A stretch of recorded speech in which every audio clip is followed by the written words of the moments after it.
Bonjour à toutes et bonjour à tous, bienvenue sur la chaîne Découvrir, Investir et S'enrichir.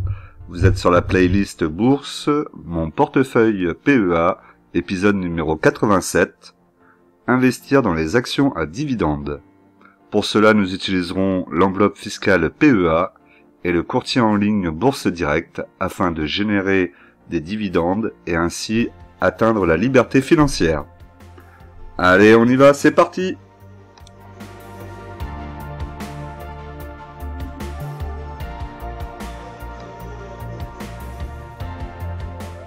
Alors, au sommaire, nous aurons donc le point PEA, le tableau des dividendes, l'évolution du portefeuille, la question-réponse, le point PEA-PME et la situation du CAC 40. Alors, vous allez voir qu'il y a eu des modifications sur mon portefeuille. On va voir ça assez rapidement. Mais comme d'habitude, je vous rappelle que l'investissement en bourse peut provoquer une perte partielle ou totale de votre capital. Vous ne devez en aucun cas copier ou reproduire mes prises de position. Je ne suis pas un conseiller financier, mais un particulier qui investit en bourse à titre personnel. Alors, avant de passer sur mon PEA, je voulais vous montrer ce petit tweet que j'ai récupéré donc sur Twitter concernant la BCE. Met les banques en garde sur les dividendes. Donc en bas, on peut voir marqué la Banque Centrale Européenne compte demander aux grandes banques de réexaminer leur plan de distribution de dividendes. Donc ça, c'est pas très bon signe pour nous. Heureusement, pour ce qui concerne les banques, moi j'ai que Crédit Agricole et Crédit Agricole a déjà versé son dividende, donc je devrais être tranquille au moins pour cette année. Et j'espère que 2023 sera pas une année où ils vont bloquer les dividendes. Après, quand on investit sur le marché français, malheureusement, on sait que dans ce genre de situation, on peut avoir des coupures de dividendes demandées par l'État, on l'a vu pendant le Covid, ce qui est moins le cas quand vous êtes sur des actions américaines. Mais bon, on fait un choix et on s'y tient et c'est pas grave, on construit sa ligne. Et si pendant une année vous n'avez pas de dividendes, c'est pas grave, on construira la ligne plus bas. En même temps, si on n'a pas de dividendes, c'est-à-dire que les marchés aussi sont assez bas et donc de belles opportunités d'achat. Allez, on y va sur le PEA maintenant.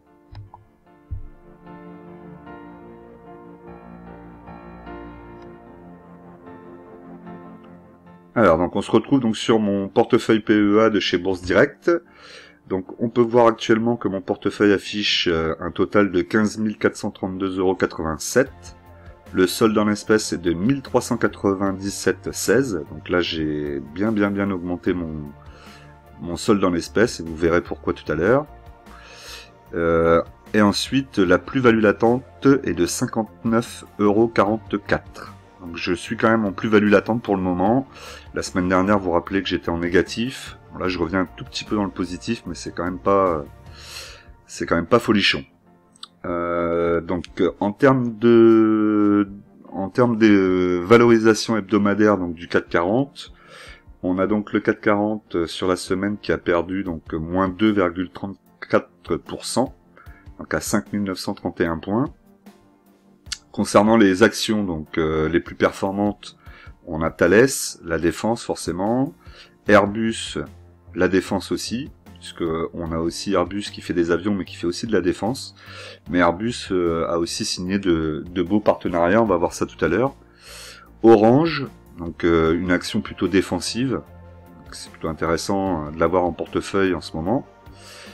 Et ensuite, en termes de pertes, donc on a des pertes assez fortes quand même. On a ST Micro, donc 8,46%. Ensuite, on a Société Générale et on a Capgemini. Capgemini qui perd 9,31%. Une action que je regarde assez régulièrement. Capgemini, c'est une entreprise qui me plaît. Je pourrais être susceptible d'investir dessus, mais pour le moment, j'attends. Elle est encore un peu trop haut pour moi. En ce qui concerne donc les indices, Eurostock 600, donc on est à moins 1,40%. Le SP500, on est à moins 2,21%. Le Nikkei, on est à 0,00, donc là ça n'a pas bougé. L'indice japonais. Je sais jamais si on dit le Nikkei, si on dit le nickel. Non, pas nickel parce qu'il n'y a pas de L, donc Nikkei. Nikkei 225, je pense que ça doit se dire. Dites-moi dans les commentaires si je le prononce bien. Ensuite, le gold, moins 1,28%, donc l'or. Les pétroles, donc tout ce qui est pétrole, gasoil et ainsi de suite, moins 0,45%. Et la paire euro-dollar, l'euro perd moins 1,32%. Donc là, si on regarde en général, tout est encore dans le rouge. On est sur la 5e ou 6e semaine de suite, je crois, où le CAC 40 est dans le rouge. Bon, est-ce que ça va continuer à descendre? Il parle d'une très forte,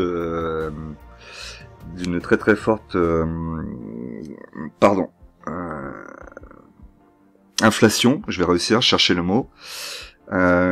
Historique, hein, pratiquement, puisqu'on est sur l'Europe à 8,6%, je crois, d'inflation. La France est le deuxième pays le moins touché par l'inflation, même si on est quand même touché avec, je crois, 6, quelque chose ou 5, quelque chose. Et le plus touché est l'Estonie, apparemment, ce que j'aurais vu, plus de 22% d'inflation. Là, c'est énorme, hein. Chez eux, ça doit faire mal, hein, quand même. 22% d'inflation, ça pique, hein. Donc, avec cette situation, c'est pas forcément très joyeux pour le futur. Pourquoi? Parce que avec l'inflation qui monte et les prix qui augmentent, les emplois et les embauches se font avec des salaires beaucoup plus élevés.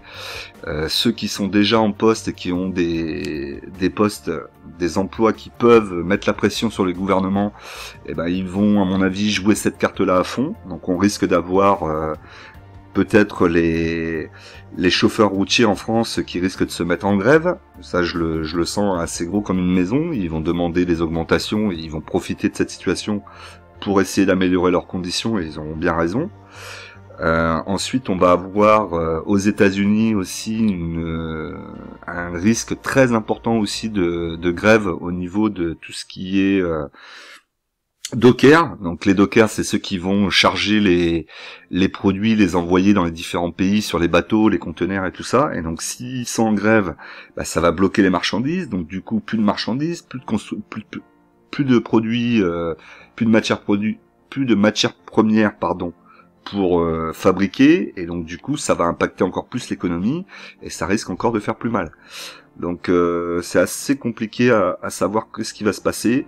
D'autant plus que si vous écoutez un petit peu ce qui se passe en ce moment, on entend qu'ils disent que l'inflation est sur un point record et qu'en même temps, on serait peut-être sur le pic de l'inflation et qu'on commencerait à redescendre.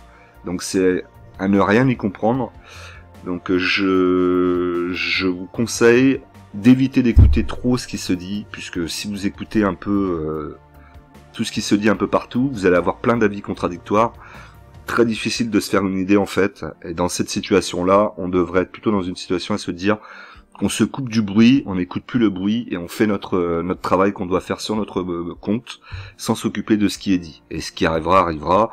Si ça craque, ça craque et on continuera à investir. Voilà, donc vraiment pas simple la situation, là, pas facile de savoir où on en est, et c'est pour ça que j'ai voulu retrouver un peu de liquidité ici. Allez, on va regarder donc les actions de mon portefeuille en valorisation, donc de la plus grande valorisation, de la plus grosse valorisation à la plus petite. Et donc la première donc est Euronext. N'hésitez pas aussi à me dire, hein, j'ai changé un petit peu la présentation, donc je trouve que c'est un petit peu plus clair comme ça. N'hésitez pas à me dire dans les commentaires ce que vous en pensez. J'essaye toujours d'améliorer un petit peu plus mon travail et d'essayer de vous donner de plus en plus d'informations sur ces fiches. Donc n'hésitez pas à me faire des retours. C'est intéressant de savoir ce que vous en pensez puisque c'est pour vous que je le fais aussi, hein. Alors, Euronext, donc Euronext 30 unités, PRU à 81,89 €. Actuellement, donc on voit qu'on est à 77,16 €. Donc sur l'année, on a perdu moins 15,44 et sur la semaine 0,57. Je suis en moins-value latente de moins 5,78%. On voit là que ça résiste quand même, hein. Vous voyez que ça veut pas forcément descendre plus bas que ces 77-76, parce que vous avez là ici la moyenne mobile 50 périodes qui fait office de résistance. et qui, pas résistance mais de support plutôt, et qui fait bien son travail, et donc on voit qu'elle a du mal à aller plus bas, et c'est pas plus mal. Donc elle avait fait une mèche à un moment là, mais le corps était resté au-dessus, donc tout va bien. Là, on voit qu'on a une mèche qui va vers le haut, toute petite mèche vers le haut, une mèche vers le bas, et ici on a un petit début aussi de quelque chose, mais rien qui me fasse penser que l'action risque de baisser encore plus dans les semaines à venir. Donc pour le moment, je laisse l'action comme elle est. On verra si y a un gros retracement, mais même avec un gros retracement, je pense que j'irai pas forcément plus bas que les 75. Donc 75 €, je pense pas que j'en reprendrai. Il faudrait vraiment que ça baisse plus, parce que la liquidité me le permet pas pour le moment. Ensuite, nous avons Sanofi. Donc Sanofi, j'ai 15 unités, un PRU à 81,97 €. Le cours de bourse est à 97,52. Donc depuis le début de l'année, elle a gagné 10,09%. Et sur la semaine, elle a perdu moins 3,02%. Je suis toujours en plus-value latente de 18,96%. Donc plutôt très satisfait de Sanofi. On voit que là, elle est sur son support. Vous voyez ici en vert. Hein. Donc ça travaille ici, ça touche. Hop, ça fait une petite mèche et ça retouche. Donc ça devrait travailler ici. Pourquoi pas aller chercher la résistance qui se trouve ici en rouge. Auquel cas, on pourrait revenir sur les 100-110 €. Sanofi a de très très bons résultats en ce moment. La société fonctionne très bien. Elle annonce pour les années à venir de la croissance. Donc vraiment rien à redire sur Sanofi. Tout est au vert, donc peu de chances aussi de perdre le dividende dessus, voire même aucune. Donc je suis plutôt très satisfait. J'aurais presque envie d'en racheter. Malheureusement, elle est peut-être encore un petit peu trop haut là. Donc là, il faudrait que j'attende plutôt qu'elle casse le support peut-être pour revenir ici, venir chercher sa moyenne mobile 20 périodes qui se trouve en dessous. Éventuellement, là, ça pourrait être intéressant d'y revenir. Vous voyez, on est aux alentours des 85 €. Pour en reprendre, pourquoi pas. 97, ça me fait un peu mal de me dire que je pourrais en reprendre à 97.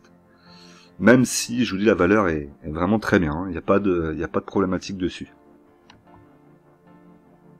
Ensuite, nous avons Total. Donc, Total Energy, 29 unités, PRU à 32,78. Le cours de bourse est à 50,15 €. Sur l'année, on est à plus 12,37%. Et sur la semaine, plus 1,20%. Au global, je suis en plus-value latente de 52,95%.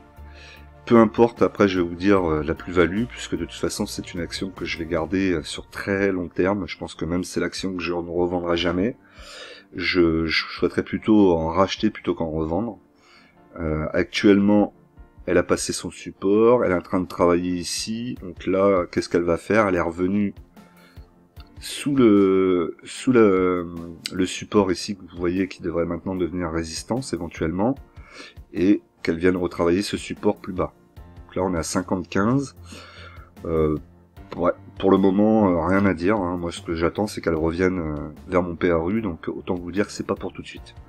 On voit aussi que la tendance revient à la hausse, hein, puisque vous avez la moyenne mobile 20 périodes qui est passée au-dessus de la moyenne mobile 50 périodes, donc la tendance est haussière.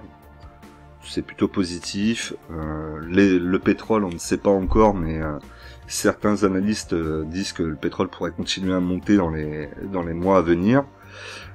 Malgré tout, vous avez quand même des risques que le pétrole chute fortement, lié au fait que l'Europe et tous les pays dans le monde vont essayer d'accélérer leur transition, tout ce qui va être renouvelable, énergie solaire, et hydrogène et électrique évidemment. Après, avec quelles conséquences derrière, je ne sais pas encore à l'heure actuelle. Très honnêtement, je pense qu'ils sont en train de se précipiter, mais comme toujours, de toute façon, on s'est toujours précipité dans l'histoire de notre civilisation. On a fait que ça, se précipiter tout le temps, et après dire mince, en fait, on n'avait pas vu ça, et, ah oui, dommage. Et là, on est encore en train de faire la même chose. Donc, j'ai un petit peu de mal à me dire qu'il faudrait que j'essaie d'investir sur par exemple l'automobile ou ce genre de choses, ou le solaire, parce que je pense qu'aujourd'hui on met la charrue avant les bœufs, et c'est pour ça que j'ai pas trop encore envie d'investir dedans. Notamment Neoen, là j'entendais un spécialiste dire que Neoen pouvait être intéressant parce que justement il joue le panneau solaire et l'énergie renouvelable solaire. Très honnêtement, quand je vois les chiffres de Neoen, j'ai pas du tout envie d'investir dans une entreprise comme ça. Ils ont des fondamentaux qui sont catastrophiques, et en plus ils versent un dividende, sachant qu'ils ont un cash flow négatif. Donc non, c'est pas possible, c'est pas possible. Mais bon, voilà, ça c'est encore une autre histoire. Avant de passer à Danone, je voulais juste vous dire par rapport à Total Energy, il y a une vidéo qui est sortie, donc c'est des vidéos que j'aime bien regarder, c'est quasiment les seules que je regarde, alors peut-être que vous les regardez aussi. C'est Zone Bourse. Donc Zone Bourse, vous tapez Zone Bourse sur YouTube et vous avez les vidéos Zone Bourse qui sont toujours très intéressantes, vraiment très bien faites, j'aime beaucoup.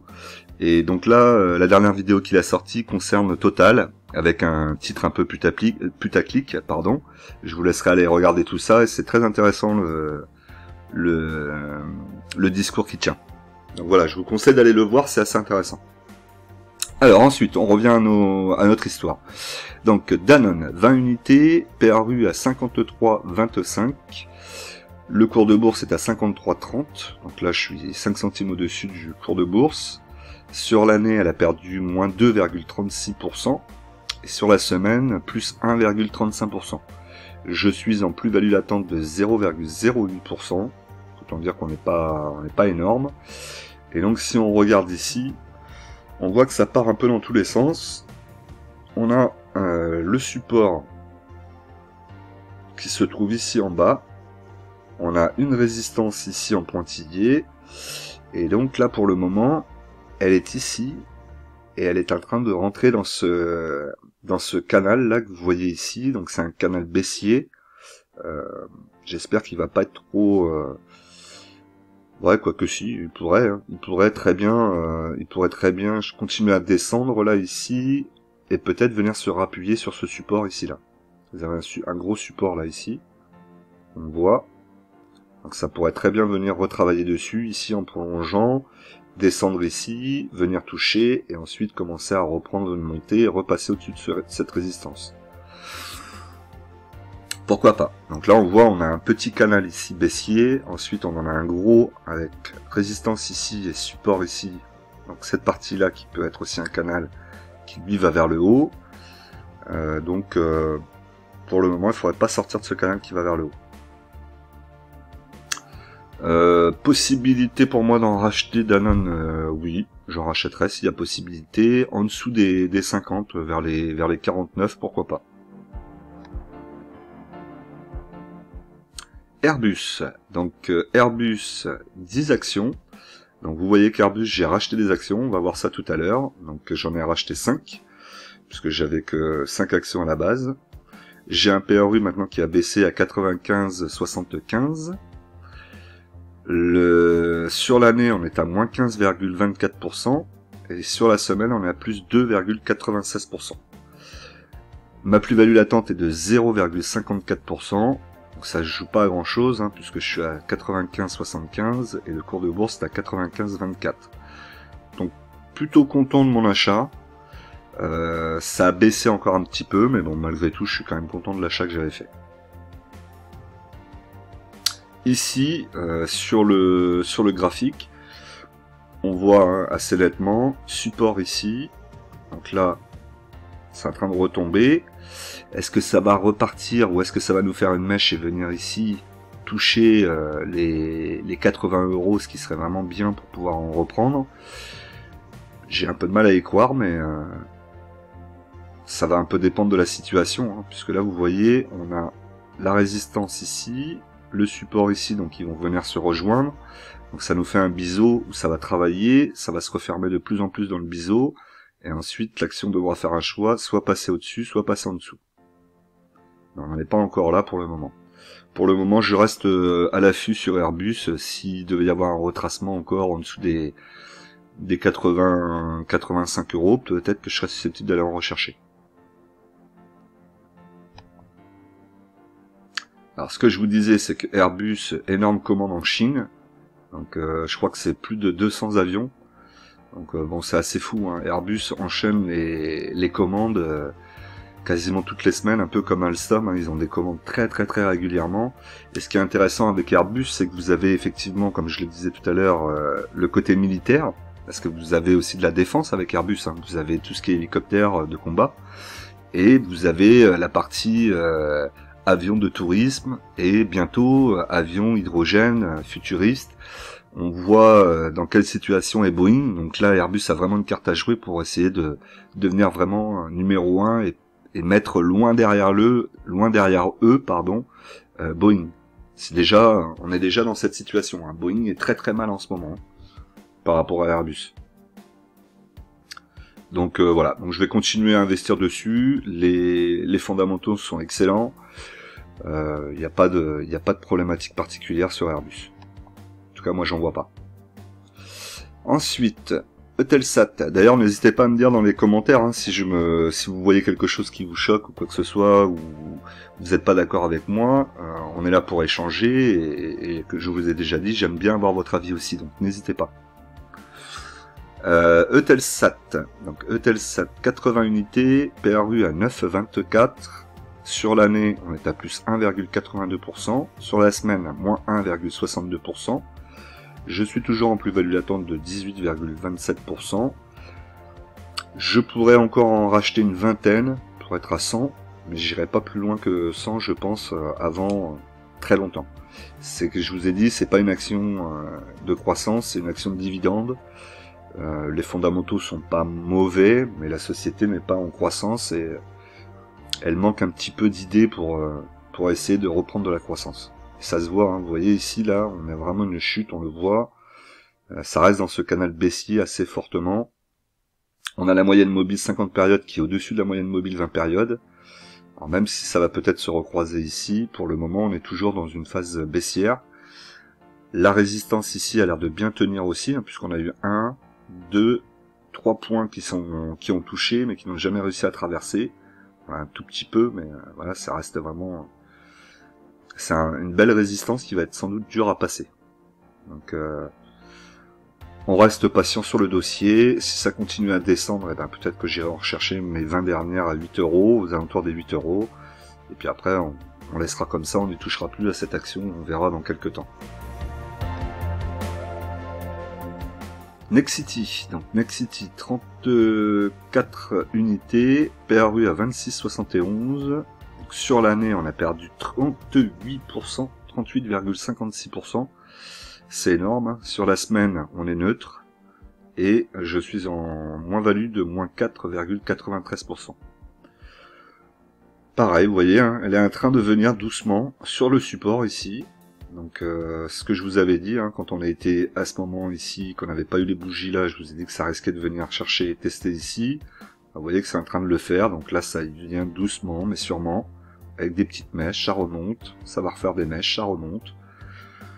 Donc l'idée peut-être que là ça va être d'y mettre un ordre en attente aux alentours de... Là on est quoi? On est aux alentours de 20... J'ai mal à voir. On a 25 ici, on a 20 ici, donc là on est aux alentours de 22, 22,50. Aux alentours de 22,50 peut-être qu'on pourrait en reprendre. D'ailleurs c'est déjà venu une fois. Peut-être que ça peut aller encore un peu plus bas, donc peut-être 21. C'est à voir. Moi je suis patient pour le moment. Ici, on était en phase baissière avec une moyenne mobile 50 périodes qui était au-dessus de la moyenne mobile 20 périodes. Là on voit que ça a recroisé. La 20 périodes est passée au-dessus de la 50 périodes. En principe c'est un signal de retournement et de retour à une période haussière. En tout cas même si elle n'est pas forte, petite période haussière. On va voir ce qui va se passer. Je suis pas pressé non plus de reprendre du Nexity. Je voudrais voir un peu ce qui se passe sur l'année, mais bon, s'il y a des opportunités, je rachèterai. On a un beau dividende. Hein, vous voyez le rendement ici à 8,66, pour 2023 à 8,68. Bon, après quand on a un gros dividende comme ça, c'est compliqué de voir l'action descendre autant. Ça fait toujours peur, mais bon, c'est pas grave. Je crois quand même à l'action et je la vois pas disparaître demain. Donc on reste confiant.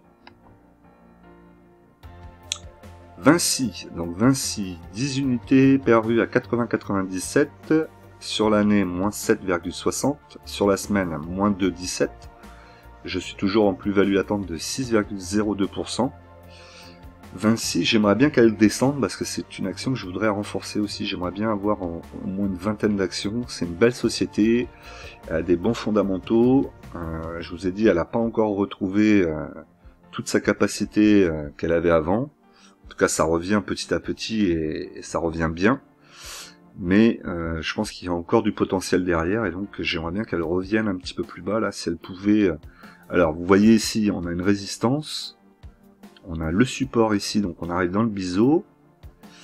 Est-ce qu'elle va casser par le haut ou est-ce qu'elle va casser par le bas? Moi je préférerais qu'elle casse par le bas et qu'elle revienne ici peut-être dans ce canal ici et que je puisse essayer d'en reprendre peut-être vers les 75 €, ça serait magnifique. Après j'y crois pas trop mais ce serait pas mal. Orange, donc valeur défensive, 72 unités, PRU à 9,47. Sur l'année, on est à plus 19,83%, donc là on voit bien hein, ça va la valeur défensive. Sur la semaine, plus 1,57%. Donc je suis en plus-value latente de 19,06%. Et le cours actuellement est à 11,28. 11,28, autant vous dire que là, je ne regarde même pas Orange pour le moment. Je la laisse faire son petit travail. Donc là, on voit qu'elle est passée sur le support ici. On travaille ici, on a la résistance au-dessus. Ça va s'ouvrir, donc on va voir ce qui va se passer. Est-ce que ça va travailler comme ça? On verra bien ce qui va se passer dans les semaines à venir. On voit aussi qu'on a la moyenne mobile 20 périodes qui est en dessous de la moyenne mobile 50 périodes, donc une tendance baissière en principe, même si on voit que ça risque de se recroiser assez rapidement là dans les semaines à venir ou les mois à venir. Donc pour le moment, je la regarde de loin Orange. Tant que ça baisse pas plus, c'est pas utile de regarder. Je vous rappelle que vous pouvez soutenir la chaîne. Pour ça, vous pouvez vous abonner en allant sur la chaîne, sur la page de la chaîne, vous appuyez sur le bouton rejoindre, vous activez et vous aurez un prélèvement qui sera fait de 1,99 € par mois. Vous pouvez l'arrêter à n'importe quel moment, il n'y a pas d'obligation. Et voilà, c'est pour soutenir la chaîne, c'est toujours sympa de voir que vous appréciez mon travail et que vous pensez que ça le mérite. Vous aurez aussi en récompense des vidéos exclusives réservées aux membres, dédicaces aux membres, priorité aux réponses pour les commentaires et sondage réservé aux membres.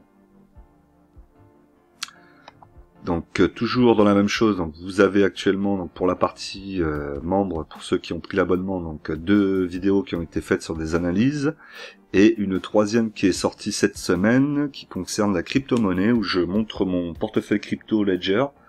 Donc Ledger, c'est ma clé Ledger et je vous explique un petit peu ce que je pense et aussi ce que je vais faire dans les prochains mois sur la crypto-monnaie, puisque je vais sans doute créer une nouvelle chaîne où elle sera uniquement dédiée à la crypto-monnaie. Je veux pas mélanger les deux puisque je sais que tout le monde n'apprécie pas forcément la crypto et vous avez bien raison. Chacun ses envies, on va pas mélanger tout. Mais si vous avez envie après de me rejoindre sur la crypto, vous aurez la possibilité de me rejoindre sur une autre chaîne. Je vous en parlerai un petit peu plus tard. Alors ensuite, L'Oréal. 2 unités, PRU à 343,01 €. Donc, sur l'année, on est à moins 21%. Sur la semaine, moins 2,21%. Et au global, je suis en moins-value latente de 3,97%. Donc là, l'action est à 329,40 €. Ça baisse. Après, c'est pas hyper violent non plus. C'est à surveiller, hein, de toute façon. Tout ce qui concerne les entreprises un peu luxe, c'est les entreprises qu'il faut surveiller. Si celles-là chutent et perdent pied, là on risque de vraiment dégringoler fortement. Tant que des valeurs comme LVMH ou des choses comme ça sont encore pas trop, les chutes sont pas trop violentes encore, même si elles ont bien baissé, ça je vous l'accorde, on devrait être encore un peu tranquille et le CAC 40 devrait pouvoir tenir encore un petit peu. Si par contre ces valeurs du luxe craquent, là on sait que le CAC 40 lui va chuter très lourdement. Donc pour L'Oréal, pas d'objectif de rachat pour le moment, puisque on est un peu trop haut. On pourrait avoir un objectif de rachat aux alentours des 290 €. En dessous des 300 €, pourquoi pas. Au-dessus, pour le moment, je la regarde de loin. Alstom, donc je tenais à remercier Damien, donc, qui a joué le jeu. Hein. Il m'a mis dans le commentaire le détachement, la date du paiement et le prix d'action. Donc vraiment merci Damien, c'est super ce que tu as fait. Donc voilà, j'attends la même chose. Hein, prenez une action dans mon portefeuille, mettez-moi la date du détachement, la date du paiement et le prix de l'action, et comme ça je pourrais le mettre à chaque fois sur chaque diapo. Vous aurez comme ça les dates, et ça nous permettra de voir un petit peu, même si c'est des dates qui sont déjà passées hein, sur les dividendes, c'est pas grave, donnez-les-moi quand même, je les rajouterai, et comme ça on pourra voir, par exemple l'année prochaine, on pourra se dire, tiens, on arrive pas loin du détachement de telle action, on va y regarder d'un peu plus près, la date du détachement, et après le paiement. Et ça pourra nous permettre comme ça aussi d'avoir des bons repères. Donc merci encore hein, Damien, je te le redis, c'était très sympa de ta part d'avoir mis ça. Donc j'espère que les autres vont jouer le jeu aussi, et c'est aussi une façon pour moi, évidemment je pourrais le faire tout seul, mais c'est une façon aussi pour moi de vous amener à me mettre des petits commentaires, parce que je vous rappelle que les commentaires c'est très important pour la chaîne. Tout comme les likes. Hein. Donc les likes, n'oubliez pas, 150 likes, notre objectif qui n'a pas encore été atteint. On s'en rapproche, on a fait certaines vidéos à 110, mais on n'a pas réussi les 150. Donc c'est l'objectif. Alors, je reviens donc. Alstom, 30 unités, PRU à 29,46, moins 29,95% depuis le début de l'année, moins 7,02% depuis le début de la semaine, sur la semaine, pardon, et je suis en moins-value latente de moins 25,77%. Pour le moment, pas de stress. Je cherche à racheter aux alentours des 18 €. 19-18, donc pour le moment on n'y est pas, même si on voit que chaque jour elle a baissé, elle a bien baissé, hein, puisqu'on était parti ici aux alentours des 25, ouais, on était aux alentours des 25 € à un moment, et bon là ça a rechuté, et là maintenant elle était presque passée au-dessus de la résistance, et là elle vient de retomber en dessous de la résistance, donc il va falloir qu'elle retravaille ici. Vous avez le support qui est là, la résistance, donc là on va avoir un biseau aussi qui se présente, et il y a un moment l'action va devoir faire un choix, passer au-dessus ou aller plus bas. On voit qu'historiquement elle est, depuis 2007, elle n'est jamais allée en dessous de ce support, elle a fait une petite mèche ici, mais c'est pas le corps qui est passé, c'est la mèche, donc on pourrait se dire que ça va continuer, et qu'elle risque de passer au-dessus de la résistance, et après peut-être revenir à des prix 30 € peut-être dans un premier temps. En termes ici de moyenne mobile, 20 périodes et 50 périodes, c'est moins bon, puisqu'on voit que la 50 périodes est en train de passer au-dessus de la 20 périodes, ce qui nous amène une tendance baissière en principe. Donc on va voir. Moi je pense que je vais mettre un ordre d'achat à 18 € dans la semaine, hein, à partir de lundi, et je vais la mettre sur toute la semaine, et puis on verra ce que ça va donner. Pardon. Alors 18 €, je peux le faire. Pourquoi? Parce que on est assez bas quand même déjà sur Alstom, et que même s'il devait y avoir un crash demain, on n'irait pas forcément beaucoup plus bas que les 18 € sur Alstom. Alors que sur d'autres actions, si je mettais un ordre d'achat et que je laisse, le risque c'est que si jamais il y a un crash ou une forte chute d'un seul coup, eh ben mon prix sera pris. C'est le cas de le dire, hein, c'est-à-dire que mon achat sera fait, mais ça continuera à descendre et je ne serai pas sur le point le plus bas, même si c'est quasi impossible de l'avoir. Donc c'est pour ça que pour le moment je fais des achats, j'essaie de pas trop mettre d'ordre sur le portefeuille et d'attendre de voir ce qui se passe. Alors concernant Alstom, on a un projet de train de fret autonome, donc ça je trouve ça vraiment génial. Mené par la SNCF, Alstom, Apsix, ça je connais pas, Capgemini, bon ils sont plusieurs, hein, mais c'est plutôt très intéressant ça d'avoir des trains de fret en autonome. Il y a de plus en plus hein, de transport autonome, Vous savez comme moi que dans les 20 ans à venir, pratiquement tout sera autonome, je pense, dans 20 ans. On a les voitures autonomes aussi aux États-Unis. Alors pour le moment, ils ont pas mal de problèmes avec les taxis autonomes. Il y a des taxis qui s'arrêtent en plein milieu de la route et qui sont très dangereux après pour les gens qui sont dedans. On a pu voir aussi une vidéo, vous avez peut-être eu l'occasion de la voir, des policiers aux États-Unis qui arrêtent une voiture, qui se rendent pas compte que c'est une voiture autonome, et en fait ils voyaient pas le conducteur, donc le policier est assez surpris. Et en plus, comme c'est une voiture autonome et qui réagit avec certaines situations, la voiture a détecté qu'elle n'était pas bien positionnée, qu'elle n'était pas au bon endroit pour s'arrêter, et donc du coup vous avez un feu, elle traverse le feu et elle va se garer en face sur le côté. C'est assez surprenant à voir et c'est assez dangereux, en tout cas pour le moment, entre guillemets. Hein.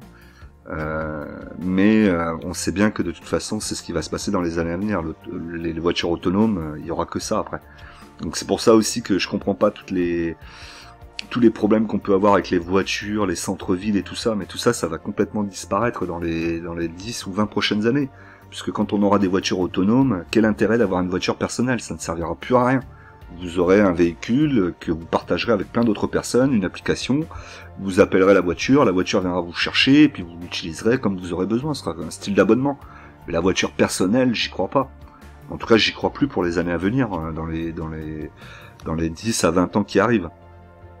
J'y crois pas du tout. Une voiture autonome n'aura aucun intérêt d'être une voiture personnelle. Aucun.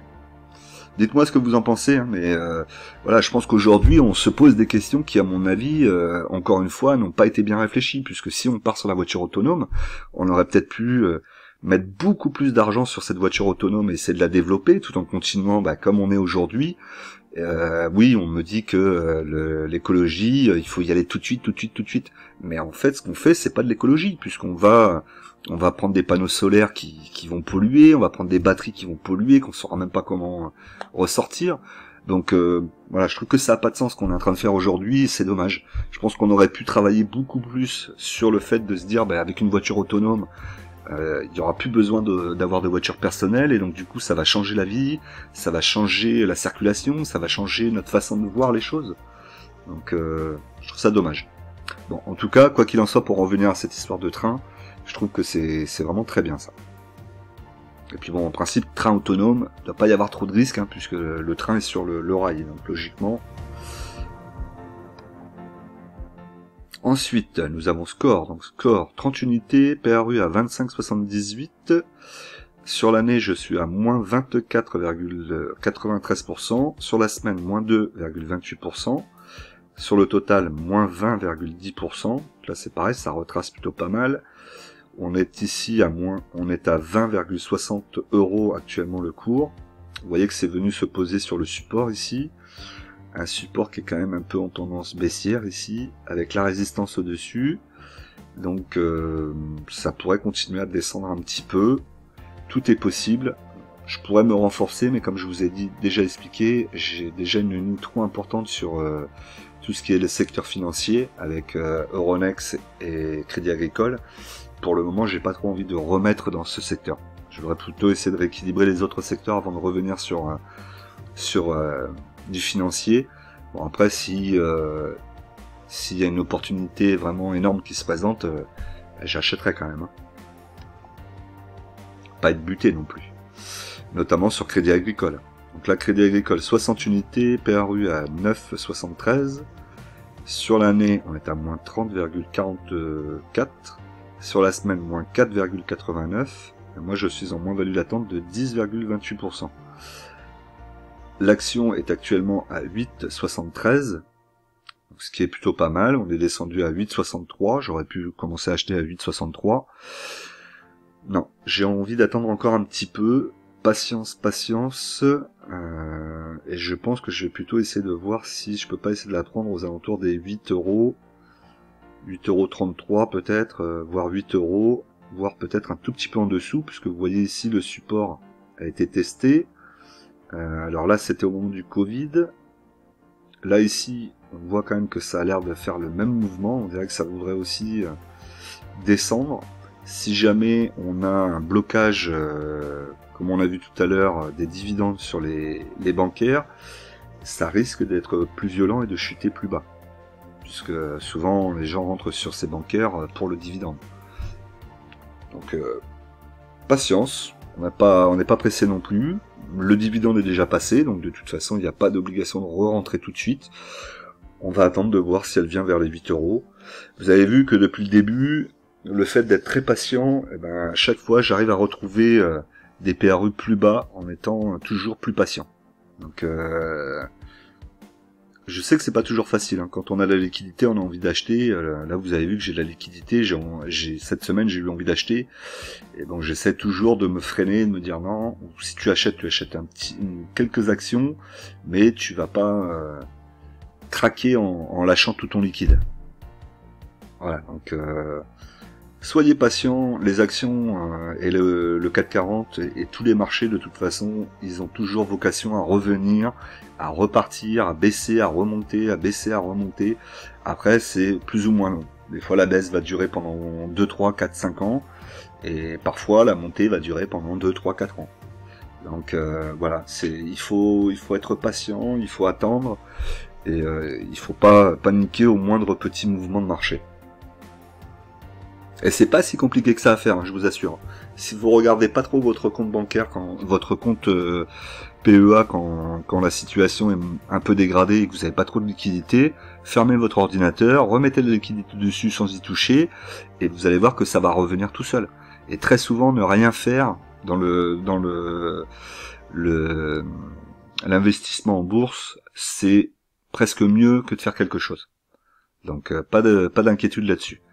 Moi je pourrais faire ça, hein. Si je faisais pas mes vidéos, je regarderais jamais, je pourrais ne jamais regarder mon portefeuille quasiment. Juste me contenter de regarder le matin à combien est le CAC 40, s'il a baissé énormément ou pas, et s'il est dans les zones de prix que j'attends, bah j'ouvre l'ordinateur. Bah là en l'occurrence je peux pas faire ça, puisqu'il faut que je prépare mes vidéos, et il y a du travail en amont quand même, donc je suis obligé de toujours revenir sur mon portefeuille et de le regarder. Mais j'arrive à rester assez loin d'achat. Donc pour le moment je suis satisfait. Ubisoft, quantité 10, PRU à 60,68, donc sur l'année moins 1,72, sur la semaine moins 5,89, au global moins 30,25. J'avais bon espoir que ça reparte. Bon ben là les marchés sont en train de... comme on a dit avec l'inflation et tout ça, c'est pas forcément le moment où les gens ont de l'argent à investir dans des jeux vidéo. Donc... En plus, Ubisoft n'a pas forcément non plus de AAA qui sortent en ce moment, pardon. Donc ça aide pas non plus les ventes. Alors ils font quelques petites choses comme ça pour faire parler d'eux, mais c'est quand même pas folichon quoi. Donc là on voit hein, la résistance ici en rouge. On voit qu'on a été presque passé au-dessus à un moment, et puis hop, c'est repassé en dessous. Donc là maintenant ça va retravailler là. Et il va falloir attendre que ça recasse la résistance pour espérer aller chercher du 60 euros. Bon, moi je vendrai pas à 60 euros, hein. De toute façon je vendrai plus tard, je vendrai plus aux alentours des 80. Le problème c'est que je risque de garder Ubisoft pendant très très très longtemps. On va voir, il va peut-être y avoir un petit jeu entre Ubisoft et DBT. Laquelle des deux j'arriverai à sortir en plus-value la première. Dites-moi d'ailleurs dans les commentaires, ça m'intéresse de savoir... pour vous, laquelle a le plus de chances de sortir en positif et le plus rapidement. Alors le plus rapidement, ça veut pas dire dans une semaine, hein, on est d'accord. Alors, ce que je voulais vous mettre là ici, c'est par rapport à Ubisoft, donc climat. Ubisoft va mettre le feu à une forêt virtuelle pour sensibiliser les joueurs. Bon, voilà, vous voyez un peu le genre d'annonce, hein, c'est pas... Alors ça, c'est leur jeu, un des derniers jeux qui est sorti, qui a l'air plutôt sympa d'ailleurs, hein. Vous pouvez faire du vélo... Ça, je sais plus comment ça s'appelle, là, c'est le vol avec les ailes et les réacteurs. Vous avez la même chose ici avec la combinaison où vous volez aussi. Ça doit être super à faire, ça. Et voilà, vous avez quelques trucs comme ça en montagne avec des forêts. Et donc, du coup, a priori, ça serait dans ce jeu-là où il risquerait d'avoir des forêts en feu. Je sais pas trop ce que ça va sensibiliser, mais bon.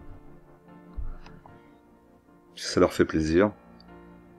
Air Liquide, donc Air Liquide 2 unités, PRU à 138,16, sur l'année moins 8,69, sur la semaine moins 5,90, on est à moins 8,12 en moins-value latente, Actuellement, l'action est à 126,94.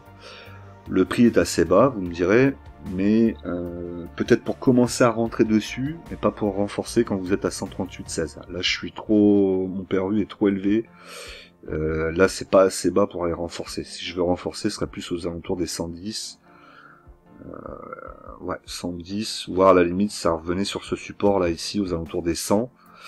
Bon, Air Liquide, c'est pas le genre d'entreprise de société qui va craquer comme ça, hein, donc il va vraiment falloir que tout le CAC 40 parte à la chute pour qu'elle soit entraînée aussi, et encore, elle résistera sans doute un peu plus que les autres. D'ailleurs, vous le voyez ici, hein, sur 2020 pendant le Covid, elle a fait une mèche, mais elle n'a pas eu de bougies qui sont sorties de la moyenne mobile de 20 périodes.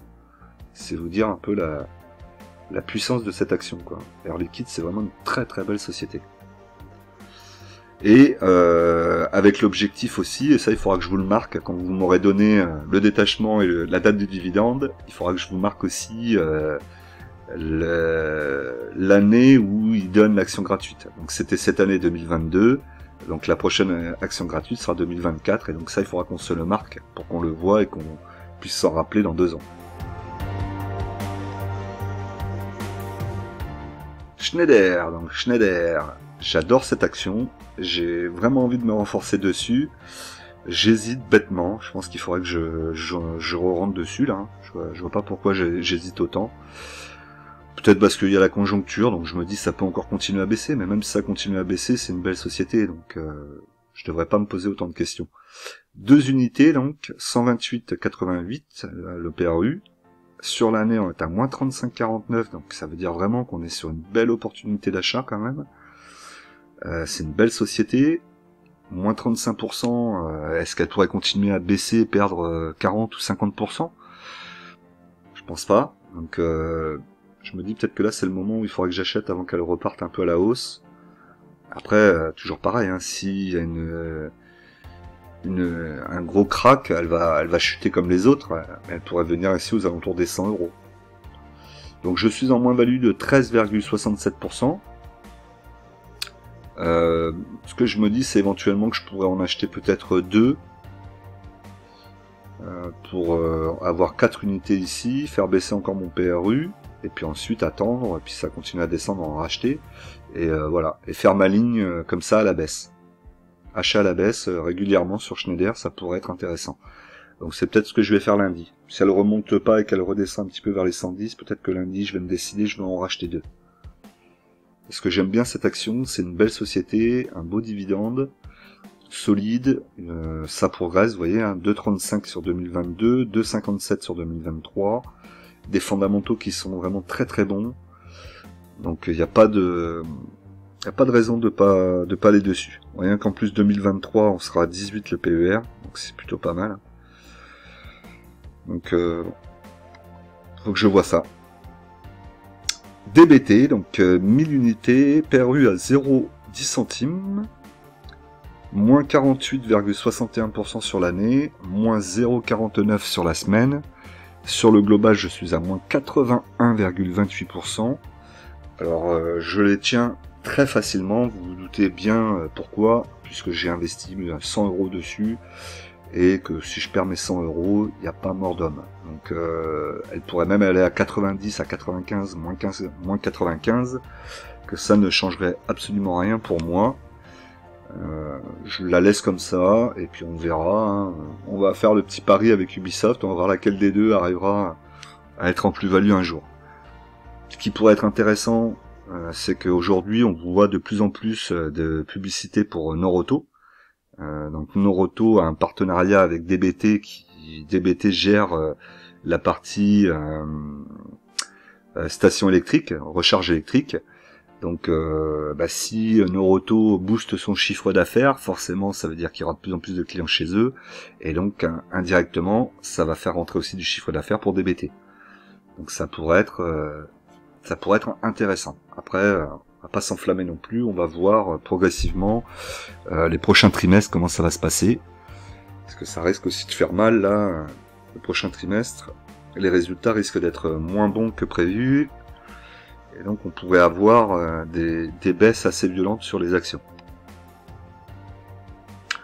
Alors, sur la répartition par action, pardon, on a Air Liquide à 1,65, Airbus 6,17, Alstom 4,25, Crédit Agricole 3,39, Danone 6,91, DBT 0,13, Euronext 15%, Eutelsat 5,67, Nexity 5,60, Orange 5,26, L'Oréal 4,27, Sanofi 9,48, Schneider 1,44, Score 4%, Total 9,42%, Ubisoft 2,74%, Vinci 5,56% et ma liquidité qui a bien augmenté à 9,06%. Je vous ai dit 10% l'objectif, on n'est plus très loin. En termes de répartition par secteur, donc vous voyez qu'avec la modification que j'ai faite, ça rééquilibre un peu tout, vous allez voir après. Donc on a toujours les 25% presque en services financiers, mais maintenant on a pratiquement tous les secteurs qui sont à pratiquement 10%. Il faut que je retravaille encore un peu l'immobilier. Et ici les matériaux de base, bon, là je suis très loin, mais sinon les autres, vous voyez que c'est du 10% au minimum. Donc ça commence à être plutôt pas mal équilibré, il faut que je continue comme ça. Donc on se retrouve donc sur mon portefeuille en entier, donc là vous le voyez pas, à moins que vous ayez vraiment l'habitude de regarder mon portefeuille, mais il manque une action, donc une action qui a disparu, et l'action qui a disparu est ST Micro. Donc voilà, j'ai vendu ST Micro. Pourquoi? Parce que je la voyais baisser petit à petit. J'aurais dû la vendre quand elle était à 32. Hein. Il y a quelqu'un qui m'avait dit dans les commentaires de la vendre aux alentours des 32. Et 32-33, je crois que m'avait mis. Moi, je lui ai dit non, je voulais la vendre à 34. Et en fait, quand j'ai vu qu'elle était passée en dessous des 30 euros, ben, qu'elle arrivait en dessous des 31, elle était passée en dessous des 31 euros, je me suis dit, bon, elle va continuer à descendre. Les semi-conducteurs, a priori, il y a moins de pénurie maintenant. Alors c'est très bizarre, hein. Du jour au lendemain, hier on avait énormément de pénurie, aujourd'hui on en a plus. C'est bizarre un peu comment ça se passe. Mais c'est normal, puisque tout est anticipé en fait. C'est-à-dire que quand on nous donne une information, l'information qu'on nous donne, le marché l'a déjà anticipée. Donc c'est ça qui est assez difficile, et c'est pour ça que c'est compliqué d'écouter tous les bruits. Et c'est pour ça que souvent on conseille de se couper des bruits, et de juste être sur votre PEA et de travailler sur les fondamentaux et uniquement les fondamentaux. Le bruit est très compliqué à gérer. Dites-moi hein, d'ailleurs dans les commentaires ce que vous en pensez. Le bruit, ça veut dire les informations qu'on reçoit sur les actions, hein, que je sois sûr qu'on se comprenne bien par rapport à ça. Je pense que vous aviez compris. Alors, on continue. Donc, sur le tableau de dividendes, c'est là on va le voir. Alors déjà, première chose, on voit ici que j'ai touché un dividende de Total de 19,14, pas d'augmentation du dividende. On voit aussi que Total a été sollicité par le gouvernement pour encore baisser un petit peu le carburant, le prix du carburant. Donc Total a concédé une remise de 0,10 centimes. Et le gouvernement, lui, une remise de 0,18 centimes, je crois, et donc du coup, ils sont en train de demander à Total s'ils peuvent s'aligner à 0,18. Je trouve ça hallucinant. Je trouve ça juste ça hallucinant, sachant que le plus gros du carburant, c'est quand même les taxes de l'État, et l'État va aller voir Total pour leur demander de payer moins cher. C'est vraiment... j'ai du mal à comprendre, quoi. L'État, il gère rien du tout, quoi. C'est vraiment très bizarre. Bon bref, alors donc du coup on voit ici que je suis donc j'ai fait un achat en baissant mon prix de mon PRU, pardon, je vais y arriver. Ça va me rajouter ici en dividende 6,38 € l'année prochaine. Si le dividende reste de même, s'il progresse, bah, j'aurai un peu plus. Et en termes de vente, donc vous voyez ST Micro, prix d'achat j'étais à 29,88, je l'ai vendu à 30,26. Alors, est-ce que j'ai eu une F1 ou pas? Je ne sais pas, puisque là l'action elle a pas mal baissé, on est à 29,55 ou 65. Si elle remonte la semaine prochaine, je vais me dire mince, j'aurais dû attendre. Malgré tout, je préfère faire ça, au moins je suis plus serein. Maintenant j'ai de la liquidité, je peux voir venir si jamais il y a une baisse vraiment violente et je pourrais en profiter et racheter. C'est un peu mon objectif là. Sachant qu'en plus le dividende était très bas sur ST Micro. À savoir aussi qu'a priori, les semi-conducteurs sont souvent les sociétés qui baissent le plus vite quand il y a de l'inflation, et qui sont celles aussi qui vont remonter les plus vite après. Donc ça m'a fait 7,60 € de gain. Autant vous dire que c'était la folie. Moins les frais évidemment, donc 1,90 € de frais, ce qui fait que j'ai gagné 5,70 €. Vous voyez, j'ai même du mal à le dire tellement c'est trop gros. Bon voilà, comme je vous ai dit, c'est la liquidité qui m'intéressait de récupérer surtout. Alors ensuite, donc ici c'est bien pour vous montrer ce que je vous ai dit. Donc vous voyez bien ST Micro ici, l'achat, la vente pardon, je m'y perds. Donc 20 unités de vendues à 30,26 €. Voilà, ce qui fait que j'ai récupéré 603,30 € de liquidité. Donc c'était plutôt intéressant. J'ai vendu aussi le 30, ce qui m'a permis quand même de toucher mon coupon, donc de 0,97. Ça aurait été dommage de le rater quand même, hein, pour un dividende aussi important. Et donc vous voyez ici Airbus, mais je crois que je vous l'avais montré déjà. Ici donc 92,90. Alors ce que je voulais voir avec vous, c'est cette partie-là de Air Liquide. Là je ne comprends pas. Est-ce que quelqu'un pourrait essayer de m'expliquer, ou de quelqu'un comprend qu'est-ce que c'est? Parce que là du coup on n'a pas de coupon, on a bien Air Liquide qui est marqué, donc on voit qu'il y a eu quelque chose qui s'est passé le 6/06 et que ça a été touché le 28/06. C'est assez bizarre quoi, c'est vraiment très bizarre. Sur une base de 143,169, et j'aurais touché 28,63 €. Donc qu'est-ce que ça correspond à quoi exactement? C'est ça que je comprends pas, parce que les dividendes je les ai déjà eus. Ça correspondait pas à ce prix-là les dividendes. Donc c'est assez bizarre. Et donc les dividendes en plus, je vous rappelle, quand vous les recevez, vous avez marqué coupon. Donc est-ce qu'il y a eu la même situation qu'avec Sanofi? Non, il n'y a pas eu de... Non, franchement là j'avoue que je sèche. Alors je m'en suis rendu compte aujourd'hui, hein, donc j'ai pas fait de recherche du tout encore, je vais regarder ça. Mais c'est l'occasion de vous solliciter encore une fois. Si jamais quelqu'un a la réponse, n'hésitez pas à me dire. Est-ce que c'est par exemple lié aux actions gratuites? Ce sera un pourcentage d'actions gratuites que j'aurais récupéré? Ça me paraît bizarre, parce qu'en principe, vous les avez que quand vous en avez 10. Bon, franchement, je ne sais pas, donc si quelqu'un a une idée à me soumettre, n'hésitez pas, ça m'intéresse.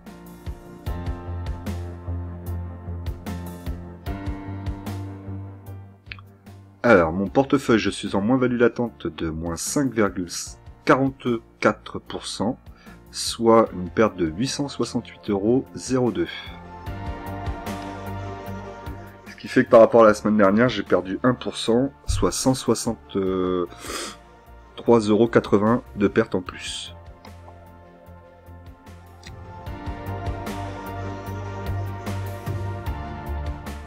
Alors, pour le question-réponse, j'ai pris plusieurs questions-réponses que je trouvais assez intéressantes. Donc là, la première, c'est Valou. Donc Valou qui me parle de la discussion que j'avais eue par rapport à Gaël. Donc je rebondis sur le question-réponse, et c'est très bien, hein, n'hésitez pas à le faire, c'est là pour ça. Donc en gros, on va le lire quand même, ça sera plus simple. Alors ce qu'a fait Gaël n'est pas forcément idiot, cela dépend du profil de l'investisseur. La base de la base, c'est de savoir qui on est. Donc sur ça on est d'accord. Ton raisonnement se tient pour ton profil d'investisseur à très long terme, basé sur les fondamentaux des sociétés. Ça c'est vrai. Après ce que je lui ai dit, c'est que moi j'ai une chaîne d'investissement long terme, donc j'imagine que quand vous regardez, on parle long terme. Moi je vous parle toujours long terme, je vous parlerai jamais du trading en journalier ou en swing trading. Je vous parlerai toujours en long terme. Moi je ne parle que long terme, puisque c'est ce que je fais. Mais bon, il avait raison de revenir dessus, et c'est très bien, c'est très bien. A contrario, couper ses pertes est très important lorsque l'on cherche plutôt des trades de court et moyen terme. Donc là, c'est ce qu'on était en train de se dire. Dans ce cas de figure, il est très important de placer des stops et d'avoir de bonnes analyses techniques et graphiques. Là, je suis complètement d'accord avec toi.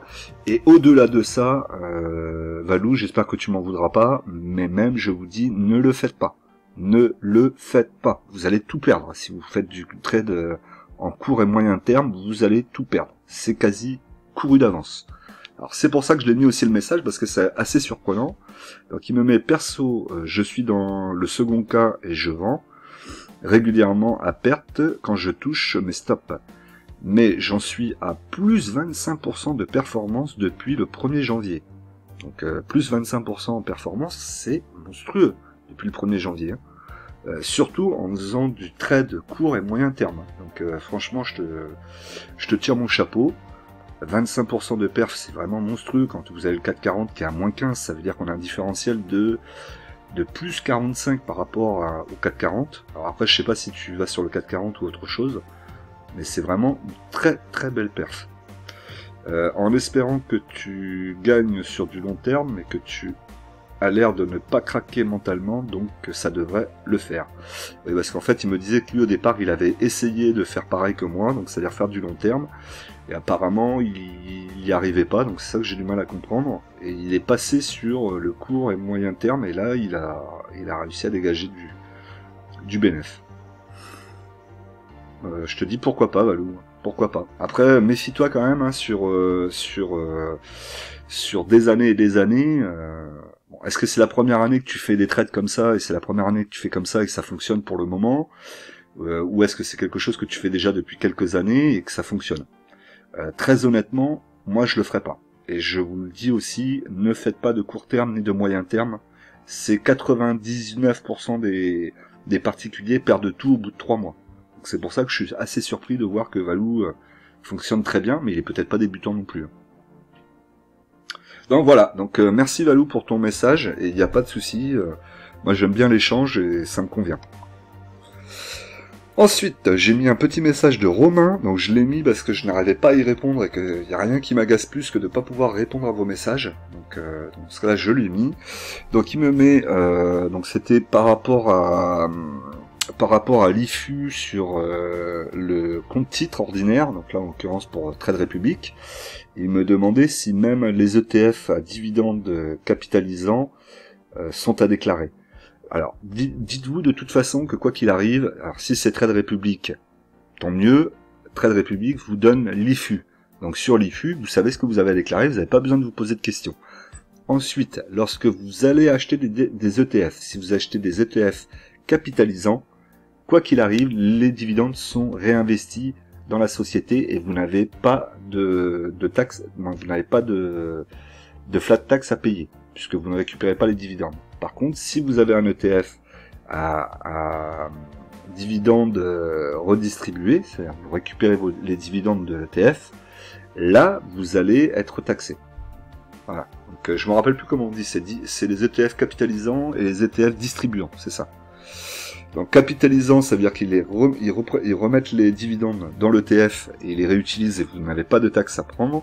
Par contre, un ETF redistribuant, lui va vous redonner les dividendes, et là vous allez avoir à payer les taxes. Je crois que c'est ça si je dis pas de bêtises. Donc voilà. Donc quoi qu'il arrive, dites-vous, CTO, si vous êtes sur des ETF, vous ne récupérez pas les dividendes, il n'y aura pas de taxation. Si vous achetez des actions de la même façon qui ne versent pas de dividendes, vous n'avez pas non plus de taxation sur le CTO. Ok, ça c'est important aussi de le comprendre, parce que trop souvent on pense que sur le compte titre ordinaire, on est toujours taxé. C'est pas le cas. Si vous achetez des actions, que vous achetez que des actions qui ne reversent pas de dividendes, que vous ne les revendez pas, vous n'aurez pas de taxation. Vous aurez une taxation à partir du moment où vous allez vendre une action et que vous allez prendre une plus-value. Et ensuite, le dernier que je mets, donc c'est parce que vous m'avez quasiment tous mis le message et c'est bien, ça veut dire qu'au moins vous écoutez ce que je vous dis et c'est super. Par rapport à l'interdiction des ventes de voitures à essence, donc effectivement c'est bien 2035, donc je vous remercie tous, hein. J'ai mis ce message mais il n'y avait pas que lui, hein. Vous avez été plusieurs à me le mettre, c'était une erreur de ma part, c'est pas ce que je voulais dire, je voulais pas dire qu'à partir de 2030, à partir de 2027 les voitures seraient interdites en essence, c'est juste que d'ici 5 ans, ils étaient déjà sur des projections avec peut-être 10 fois plus de voitures électriques sur le parc automobile. Et la problématique, c'est qu'ils n'arriveront pas à développer suffisamment de stations de recharge électrique pour toutes ces voitures qui vont arriver sur les 5 prochaines années déjà. Et donc du coup, ça pose déjà un vrai problème. C'était ça que je voulais vous dire en fait. Mais encore merci. Hein.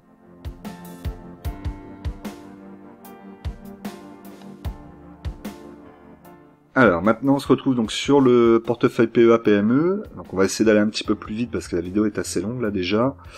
Donc je suis à 452,39 € en espèces 4,64 €, donc pour le moment j'ai rien remis et je suis en moins-value latente de 206,69 €. On va aller voir tout ça, toujours pareil, hein. de la plus grosse valorisation du portefeuille à la plus petite. Pardon, je l'ai OK. Alors, Fermentalg, 100 unités, PRU à 3,12. Elle a perdu 29,20% depuis le début de l'année. Sur la semaine, moins 5,57. Et je suis en moins-value latente de 29,44%. Je reste positif, moi, sur le dossier. Pour le moment, je suis dessus sur du long terme, très long terme. Je vais être très patient aussi dessus. Je vous l'ai dit. J'ai fait mon PRU, j'ai fait mon achat, maintenant j'attends de voir ce qui va se passer dans les prochaines années. Donc ici, si on regarde, on commence à avoir un petit mouvement un peu plus intéressant avec la moyenne mobile 20 périodes qui repasse au-dessus de la moyenne mobile 50 périodes. On pourrait avoir une tendance vers le haut. On va pas non plus s'enflammer tout de suite, on va voir ce qui se passe. Pour le moment, la bougie est toujours en bas. On a eu même un petit... Ici, on a eu une petite mèche toute petite ici. Pour le moment, c'est pas encore folichon. Mais en tout cas, on voit que la tendance commence à être peut-être un peu plus intéressante avec la moyenne mobile 20 périodes qui va repasser au-dessus et ça pourrait donner de bonnes choses pour les mois à venir. Soitec. Donc Soitec, j'aurais peut-être dû le vendre plus tôt parce que là maintenant c'est un peu la dégringolade. Donc là j'ai une unité, on est dans les semi-conducteurs. Hein. PRU à 156,03. Sur l'année, moins 39,24, pardon, et sur la semaine, moins 11,02. Vous voyez que sur la semaine, elle a chuté violemment. C'est là où j'ai peut-être pas été bon, j'aurais peut-être dû la vendre au moment où elle était à 177,70. Bon, c'est pas grave, j'ai mis un ordre de vente à plus de 200 €, 215 € je crois. Il y est, donc on va le laisser sur l'année, on verra bien si ça y va, tant mieux, si ça y va pas, bah tant pis. Peut-être que j'en rachèterai dans quelques temps. Ce qu'on peut voir ici en tout cas, c'est que pour le moment c'est pas super positif. Ça chute assez lourdement. On voit que ça pourrait revenir ici sur la moyenne mobile 20 périodes, 50 périodes, pardon. Et après éventuellement casser encore et revenir sur le support ici aux alentours des 100 €. Donc on va voir. Alors vous voyez quand même c'est assez violent hein, sur 6 mois là, depuis le début de l'année, ouais, 40% presque de perte. C'est assez violent. Mais bon, c'est comme ça. Après, on voit bien hein, quand même. Hein, elle a quand même une tendance haussière. C'est quand même plutôt positif le dossier. C'est juste que là, elle a été beaucoup trop vite pendant le Covid. C'est le cas de beaucoup d'actions hein, qui sont montées beaucoup trop vite pendant le Covid. Et bah forcément, il y a un moment, il faut qu'elle retrace. Hein. Il faut qu'elle retravaille, qu'elle reconstruise pour pouvoir repartir de plus belle. Donc c'est logique. Et on le voit dans beaucoup d'actions d'ailleurs. Hein. Verimatrix, donc la cybersécurité qui veut toujours pas décoller, donc c'est pas son année, donc bah c'est pas grave, on va la laisser dans le portefeuille, puis on va plus y toucher. Donc là on est à 100 unités, un PRU à 1,36, sur l'année on est à moins 48,18, ça pique hein, quand même, presque 50% de perte. Sur la semaine 3,66, et je suis en moins-value latente de 49,72. Là, vous voyez qu'elle est à 0,68 actuellement, donc presque 2 fois plus cher que 2 fois moins cher que mon prix en PRU. Bah, il faut toujours attendre là ici, hein, cette résistance, toujours la résistance. Tant que ça n'aura pas cassé cette résistance ici par le haut, on n'aura pas de tendance de retour haussière. Il faudrait pas qu'elle disparaisse non plus parce que là on est quand même relativement très bas. Ce qu'on pourrait avoir aussi éventuellement, c'est pourquoi pas un rachat par une autre société. On voit beaucoup de gens en ce moment qui attendent le rachat d'Atos, mais ça se fait pas, et au contraire même, de plus en plus de sociétés disent bah non finalement on va pas investir sur Atos, on n'en veut pas. Il y a Capgemini là qui l'a dit dernièrement, et donc du coup vous avez l'action Atos qui chute, mais très lourdement aussi. Par contre là je vous conseille pas de rentrer dessus. Hein. D'ailleurs, c'était déjà le cas il y a quelques mois en arrière, quand on en avait discuté, je vous avais déjà dit de pas y rentrer. Gossin, donc 8 unités, PRU à 6,28, sur l'année moins 53,07, sur la semaine moins 9,44, et je suis en moins-value de 43,55%, donc Gossin c'est pareil, on va attendre, hein. Elle est actuellement à 3,55. Il y a quelques news qui sortent, voilà, notamment le Christophe Gossin, donc le patron de la boîte qui a été honoré. Il a reçu le premier JDL d'or 2022. Donc ce prix distingue les grandes personnalités de la profession, les entreprises au parcours d'exception, ou encore les plus grandes innovations technologiques de nos métiers. Donc j'imagine que c'est pas pour le parcours d'exception, et ça va être plus pour la grande innovation des technologies. J'imagine que c'est ça. Mais bon, c'est bien, c'est bien, c'est bien. Ils font parler d'eux, c'est bien. C'est une société en devenir, donc c'est bien. La répartition par action, donc Fermentag toujours le plus gros. Ensuite, vous avez Soitec, Verimatrix, Gossin et la liquidité qui n'a pas beaucoup bougé. La répartition par secteur n'a pas beaucoup bougé non plus. C'est toujours les matières de base qui sont les plus gros. Technologie, ensuite valeur industrielle avec Gossin. On se retrouve sur le portefeuille, vous pouvez revoir. Donc là, ici, on voit qu'on est en négatif par rapport à la veille. Et ici, tout est en négatif. Donc ce portefeuille, pour le moment, on attend. Je vais peut-être remettre là ce mois-ci de l'argent dessus pour pouvoir aller sur Bastide, puisque là, les marchés sont assez bas et ça va être le moment de rentrer sur Bastide. Je suis donc en moins-value latente de moins 17,80%, soit 97,61%, 61 € pardon, de perte sur le PEA-PME. Perte virtuelle, puisque tant que vous n'avez pas retiré, vous n'avez pas perdu.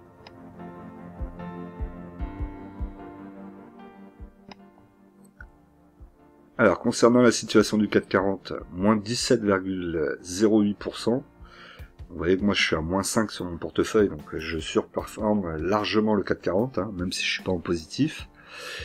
Le CAC 40 donc est à 5931,06 points. Donc là on voit ici, hein, c'était bien monté, là c'est retombé, ça a traversé la moyenne mobile 20 périodes, et ça pourrait revenir ici sur la moyenne mobile 50 périodes, aux alentours des 5695, voire même revenir sur le support aux alentours des 5500. Et moi j'aurais même presque envie d'attendre, peut-être que ça revienne vers les 5000, entre 5000 et 5500 pour pouvoir racheter de nouveau. Alors est-ce que ça va y aller? Je ne sais pas. On va voir un peu ce qui va se passer avec les résultats d'entreprise qui vont venir sur le T2 et le T3. On pourrait avoir ces possibilités que le CAC 40 chute plus, puisqu'on va avoir forcément des résultats qui seront sans doute pas au même niveau que les attentes. Donc on devrait avoir des baisses sur pas mal d'actions, et forcément ça devrait pouvoir emmener le CAC 40 un peu plus bas. Donc, pourquoi pas un CAC 40 qui revienne à 5000 points, ça pourrait être sympa.